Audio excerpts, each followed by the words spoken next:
Hi everyone, in front of me I've got OnePlus Nord CE 5 and let me share with you how to set the camera timer on this device.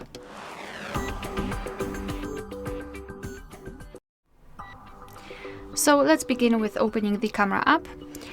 Currently we are in the standard photo mode, so first of all let's turn off this option, because if you wish to not have the countdown at all, then I highly recommend to turn it off just by tapping on it.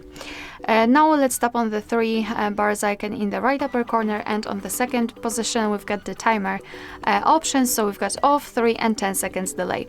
So just tap on the option which you would like to use. I'll choose 10 seconds delay.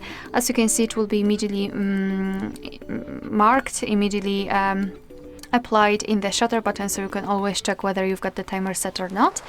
And simply tap on the shutter button now, and your device will count down from 10 or 3 depending on which option you've chosen, and after that time it will simply take a photo. Okay, you can of course turn it off. Just tap on the three bars icon and tap on off.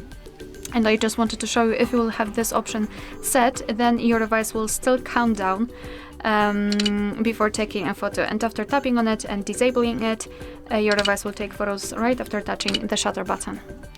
Alright, so that will be all. Thank you so much for watching. Please hit the subscribe button and leave the thumbs up.